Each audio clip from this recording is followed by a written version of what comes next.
What if we all have this inner force but is dormant in 99% of the population? In rare cases, that force awakens in a very small percentage of individuals and suddenly their reality changes. What if something is happening right now that will simultaneously start awakening this force in humanity? What if there is a reason why people are feeling weird recently?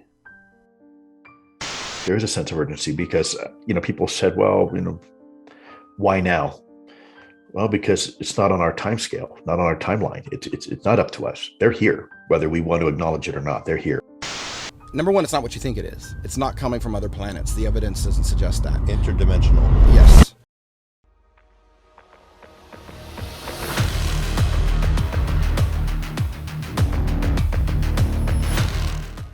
One of the things that we noticed in these individuals, and this is sort of a side study which I'm working on with a group at Harvard, is we noticed that an area of the brain, the caudate putamen, in many of these individuals was overdeveloped. That's a whole other story, but basically we figured out that this is an area where intuition happens, and a lot of these individuals who we had were, it's called them high functioning. You don't get to be a pilot of an expensive craft without being reasonably smart and having intuition. Just a side benefit of studying this allowed us to come up with a medical understanding of where cognition is happening in the brain, and we're following up with that in a mainstream science way with a neurophysiology group at Harvard. Professor Gary Nolan indicates that the experiencers of the UAP phenomenon for which he had access to their brain scans exhibit overdeveloped features in the caudate and putamen areas of the brain. He emphasized that those areas of the brain are where intuition occurs. Their research leads them to believe that experiencers are able to interact with or encounter the phenomenon because of this development. But what caused that change in the brain? First, let's visit the South Atlantic anomaly. The South Atlantic anomaly is near Earth region where Earth's magnetic field is weakest relative to an idealized Earth-centered dipole field. This anomaly has been observed to be increasing in intensity recently. There are many anomalies, UAP sightings, cryptid creatures and chupacabras witnessed in South America and the Amazon forest. One of the most famous and terrifying cases is the Colares incident in Brazil, which I have a video about, and the recent incidents in Peru. But how is this anomaly related to the brain changes that Gary Nolan was talking about? From this study, we can see the direct connection of extremely low power frequency that leads to increased melatonin levels in the brain. And from this study, we can see that the pineal gland's hormone melatonin appears to have an influence on the caudate putamen, specifically on the spontaneous neuronal activity in the brain region. It can affect the activity of neurons in the caudate putamen, and perhaps this is what's causing the overdevelopment in the brains of the experiencers. So people living in certain regions where there is a magnetic anomaly can develop this feature and have spontaneous glimpses of the phenomenon. This study discusses how magnetic fields, both permanent and oscillating, can influence genes and DNA, and from this study we can see how similar species can inherit gene variations based on the magnetic field. So perhaps one can inherit these changes in the caudate and putamen from their ancestors who lived in those areas with magnetic anomalies for generations. Even if they don't live anymore in those anomalous places, they may still inherit that trait. This would also explain the phenomenon in places like the Skinwalker Ranch. In my opinion, if you live long enough in areas with magnetic anomalies, you'll start experiencing glimpses of the phenomenon. Those areas can be large like the South Atlantic anomaly or small like a village or even a ranch. But what do these people see, and can we all experience the same thing? We don't see light which is beyond UV and beyond infrared. We hear only a limited scale of vibrations, like for instance we hear anywhere from 52 to 20,000 maximum. In other words, all our senses are limited. So, with these limited senses, we naturally are seeing through a very narrow kind of tube or very narrow slit in the total reality there is. Now, as you're evolving, what happens is that that slit opens up more and more and more. So you see more and more of that reality, and we assume that we see different realities. They're not very different realities, but rather a very extended, broad view of one very large reality. If this square, okay, represent, I don't know if you can see it with the glare, hopefully. Yeah, You can see. This we can square see on it. this piece of paper Yeah. represents the human body, okay? And the human body has something inside the circle, which is called a brain. And that brain resides inside the body, and the brain is responsible for certain functions and biological functions that keep the body alive, keeps your heart rate going and your breathing. And your body, coincidentally, is also responsible for keeping the brain alive through circulatory processes and whatnot. So the brain needs the body, and the body needs the brain. And so the brain is responsible for thinking, the body is responsible for protecting and moving and sustaining. And that's what a lot of people consider life. But there's another element. There's another element to the human being, and possibly to all sentient life. And that is the notion of this triangle. And that triangle is what some have referred to as the soul or the id or the chi or the spirit, right? It is something that does reside inside the body, but is not contained necessarily with inside the body.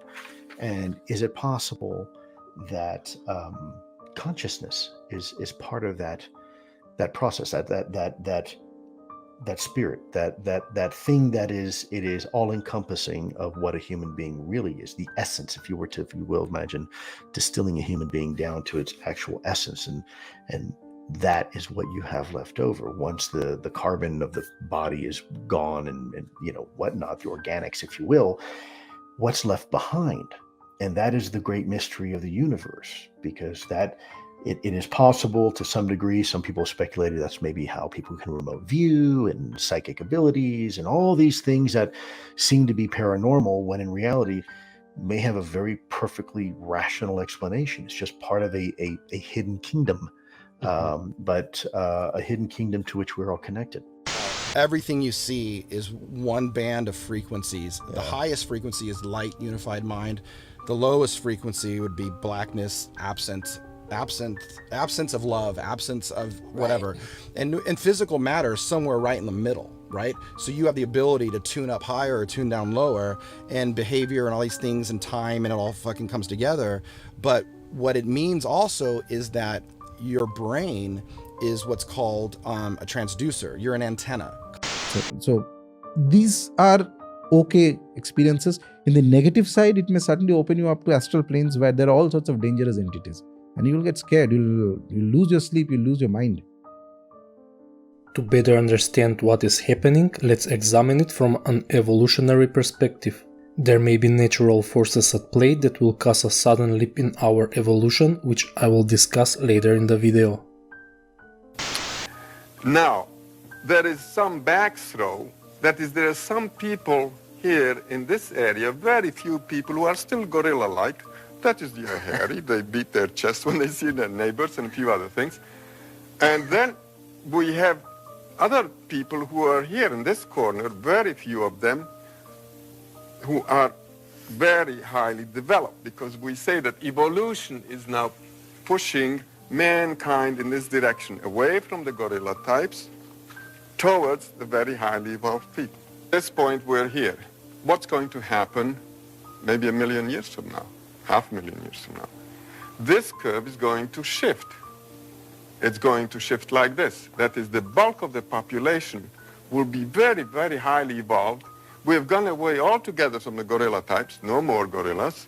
And what we have here now is the average man, in evolutionary terms. The bulk of the population is extremely, very, very highly evolved. And the cutting edge of evolution here, these are very, very highly evolved people. We can't even imagine what kind of person that will be. He may not have a physical body at all. What's the habitat, so to speak, of this group here? Well, you just go out and you find them. They're all over the place. The habitat of this group here, what do you think? Where do you think you find these people here? Hey? I suspect that you would find them in universities. You'd find the people who are very bright, people who are in the leading edge of professions. That kind of thing. I mean, it's an intellectual thing. Well, I suggest that you find them in mental hospitals, in nut houses. And the reason for that is that these people, they live in a different reality, in a reality which is very changed, and few of them are adapted to live in this reality, so naturally they can't function very well. So the only safe place, only good place for them would be the mental hospital, unless they can integrate their different view of reality with their daily lives. Now, if they can integrate it, then we have people like Newton, like Darwin, like Faraday. These are the so-called geniuses. Some believe that evolution is guiding us towards understanding and being able to perceive the ultimate reality. But what if there is a trigger that could speed up that process? Random individual triggers, global natural triggers, and purposely designed triggers by certain people with occult knowledge.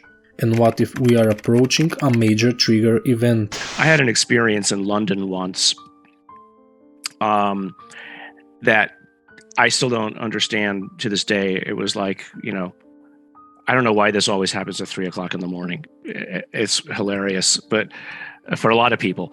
And I woke up and my whole body was just pulsing with like some sort of electric fire, like nothing I'd ever felt before. And feel it, but hear it and feel it from the tip of my toes to my fingers, whole body. And right as I woke up, it wasn't even words. It was more like but it was clear. It was the words, "This is how you connect." And it went on for about 15 seconds. And then I just said, whatever, stop. This has got to stop. And it stopped. So I was clearly awake. I had control over it. But again, where did this voice come from? I mean, maybe it was a dream. The voice was a dream voice of some sort. But the feeling was not. I'd never had any feeling like that before. Interestingly, the next evening, it happened again at about the same time, but only a very fractional sense of it. So I came back and I asked Jacques, I said, what could that have been? And he said, well, maybe it was a Kundalini event or something like that. So I went and read about Kundalini, never heard of it before. It didn't seem to match any of that. Before, you were talking about the people who were the mutants, either being in the mental hospitals or being geniuses. Yeah. These are people who have expanded perception, and hence they can see a reality which ordinary people at this stage of evolution are not able to see. Correct. What is the nature of that reality which they're able to see? Well, that is classified as a non-physical reality sometimes. We can take an example. Say, let's take a simple example.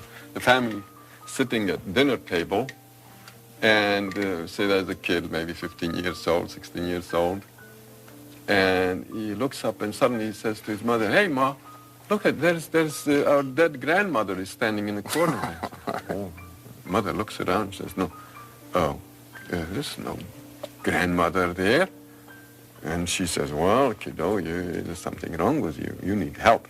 You're crazy. So you're crazy. So she takes him off to the friendly neighborhood psychiatrist, and same thing happens. The psychiatrist will ask him, "Well, kiddo, what do you see?" "Well, you'll see, well, don't you see, doctor, over there in the corner, don't you see this person standing there?" Well, the psychiatrist turns around, "No, there's no such thing." Well, and then psychiatrist says, "Oh, young fella, you're in troubles," and then he writes out a little prescription for a little Thorazine or electroshock or whatever, and pretty soon, in a matter of 2 weeks, kid is back in shape, very normal. No longer sees the No longer sees anything. Yeah. So the process has been reversed.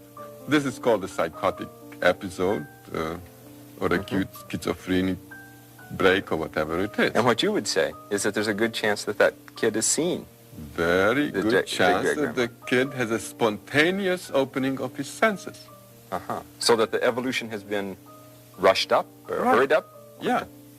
Now, this actually happens. There are techniques to do this, but the Eastern people, the yogis, have developed systems to do this, to push the nervous system rapidly.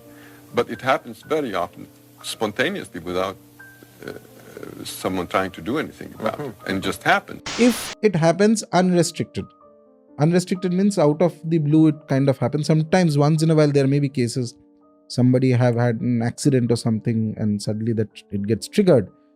It's not going to happen if a comfortable lifestyle is going on.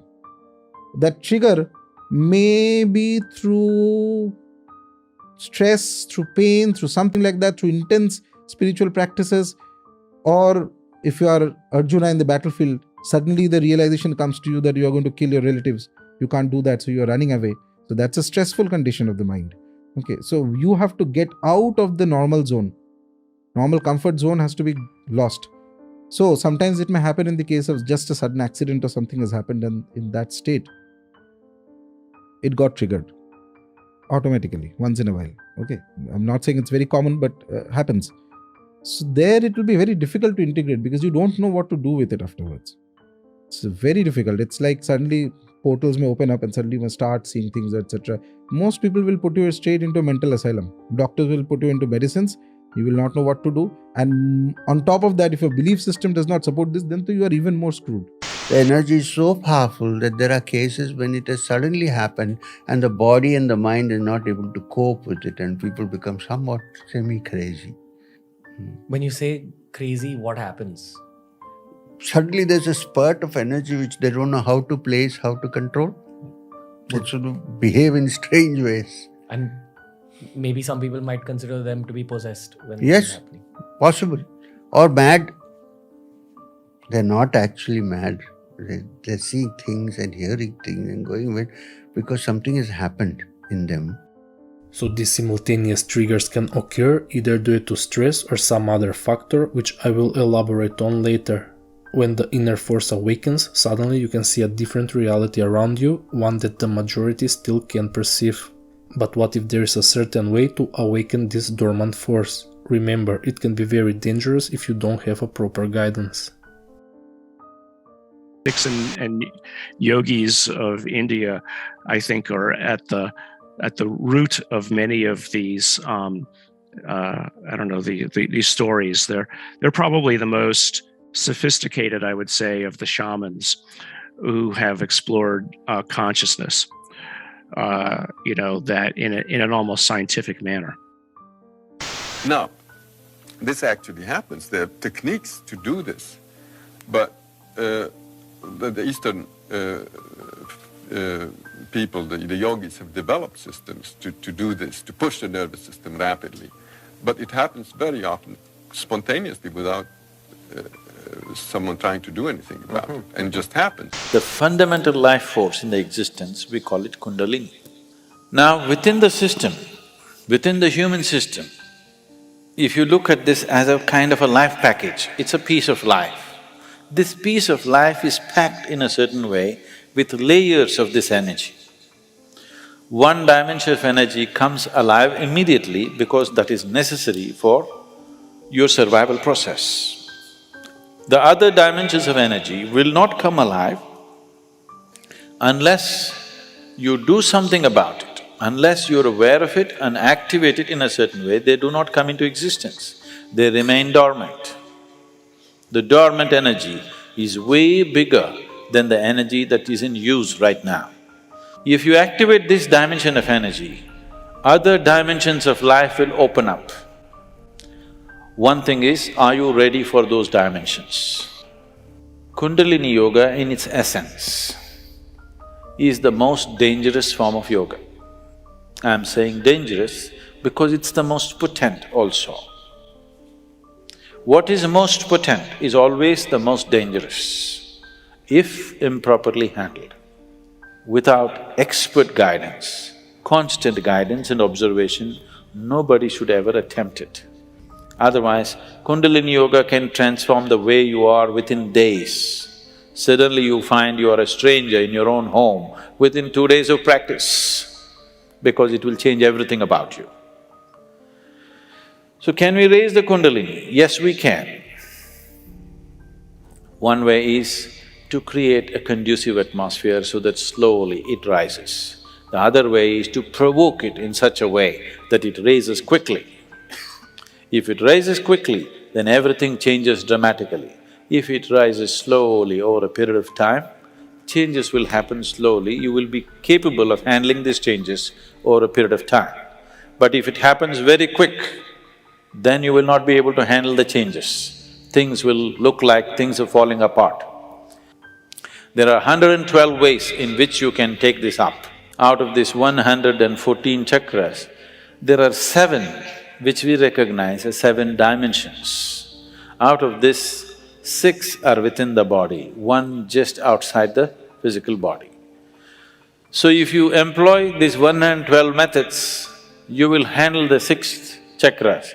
The 7th one you cannot handle. There are 112 ways in which you can attain to a chakra which we refer to as Agna. But from Agna to Sahasrara, there is no way. There is no way to do it. You just have to jump into an abyss. If you have to jump into an abyss, you should be insane. Or you should have enormous trust in somebody. So there, once it opens up is good, but what do you do after that? And that is where you will need solid guidance. Because otherwise there are more people who fall down with these kind of experiences than people who integrate them properly in their life. And after this little bit of the Kundalini movement when it starts, your normal life is going for a toss. First of all, your perspective of everything is going to change. This is a great point you've mentioned, sir. Basically, it's like our brain has filters, which filters out a lot of stuff, because if we were able to see that stuff, we would have lost our minds. Yeah, absolutely. And it's around us now as we speak. Yes. But your gross body consciously blocks it out because maybe your soul is not ready to experience those experiences. Right. Now, if you also begin to spiritually advance and you chase this process of making your Kundalini rise, those filters get removed from your brain. Yes. Creative energy is always depicted as feminine. So this Parashakti, after having done all its work, in the human being, where does it operate? First, it operates as sex. This energy creates another human being. It's a creative energy. Now, this energy, after having made a child, doesn't dissipate. It stays. Where does it stay? In the bottom of the spine, in the center called the Muladhara. Your lowest chakra. Lowest center. Lowest not in the sense of low and high, but in the bottommost. Physically. Physically low. Yes. So it stays there. Now the yogi, what he does? He controls it and turns it around and makes it ascend the spine. When it ascends the spine, then the Kundalini or the Shakti, whatever you want to call Bhujangi, becomes a spiritually creative energy, just as it becomes a physically creative energy through sex. So this inner force is known as Kundalini in esoteric Hindu teachings, while in esoteric Kabbalah teachings it's referred to as Merkaba. Merkaba mysticism focuses on exploring the inner workings of the divine and spiritual realms through meditation and practices. These techniques have been integral to secret societies since ancient times, including the Eleusinian mysteries in ancient Greece. There is no me. There's no you. No. We're not here. This is a dream. There's just things happening. And there are clusters of tetrahedrons moving around together. Okay. It's not our world. None That's of this the is key. real? Nope. So you're just passing We don't through. matter. The Monroe Institute and the Gateway Experience share the same purpose, to awaken this inner energy through specific frequency and meditation. They even incorporate certain affirmations and the sound Om during the Gateway Experience. The Kozyrev mirror operates on a similar principle by constructing mirror or light-reflecting material walls to block the electromagnetic forces, allowing individuals to awaken their inner energy. The mystical prophet Nostradamus employed similar techniques while he was making his prophecies. Baba Vanga, the famous seer from the Balkans, experienced an awakening of her inner force due to stress after losing her eyesight during a tornado storm. I can make a part 2 about this topic, focusing more on the symbolism and the secret and ancient teachings, so let me know if you are interested. Now let's explore the event that might cause a global sudden awakening of this inner force or the real apocalypse. I've written many texts about the ancient catastrophic events and the ones foretold by our ancestors. In my opinion, it involves the magnetic pole shift, the increased solar activity, and the weakening of the Earth's magnetic field. We can delve into the details in another video, but here's my opinion on how that event will affect us mentally and physically. As Chen Thomas stated in his book The Adam and Eve Story, experiments with rats living in a lower magnetic field made them more aggressive and violent. Ancient texts predict that at the end of time people will become more aggressive and even wars will erupt. As I stated at the beginning of this video, the sun and the electromagnetic field have a huge impact on our nervous system. People will not be aware of what is happening as reality starts to change, so they will become confused and aggressive. I have a feeling that now people seeing this happening, floods, sea levels are rising, icebergs are melting, cruelty in human beings in general is increasing. All kinds of things are happening. Of course, there is one side where spiritual, So I think the young person also has begun to think, because the future belongs to the young, begun to think that this is not everything, there must be something more to it. Like spiritual. Definitely, because we in India are lucky because we have been exposed to it for so many years, which may not be the case with other people. So people have begun to think, is there something more than this? Is this all there is to? Are we going to die suddenly of an earthquake or something happening? How many people died in Turkey recently? Right? So all these disasters are a pointer towards saying, well, this is not everything, there is something more than this, which can never be created or destroyed. Had your master told you that a difficult time will come? Yes, he did. And many of the things he said are happening now. And that time I used to think that maybe some things will happen, some may not happen, but many things which he said are happening. Sea level rising, when he said that, I couldn't believe it at that time. He said the ice in Antarctica will melt. He said there will be earthquakes in the Himalayas. I said it is a sacred place. He said, yeah, but it is still a physical system. It can happen. He said the young people will also get interested in spiritual matters, and this is important to prevent disasters in future. He said they are the people going to take over next in this world, and it's good that they go with this understanding and background, which is why I also try to concentrate on the young. I go to satsangs. When I see more young people, I'm really happy. Is this signed off as a difficult decade for humans? Yes. The 20s? A very difficult decade for humans, but once we cross this, we will come out better. It's a reformatory. Purification. Broadens and the senses change due to stress, the effect of the magnetic field and the radiation of the sun, they will start perceiving different creatures. These are ancient paintings found in Australia and America. Also in the Book of Revelation, at the end of time, giant locusts are emerging from the ground to torment the people.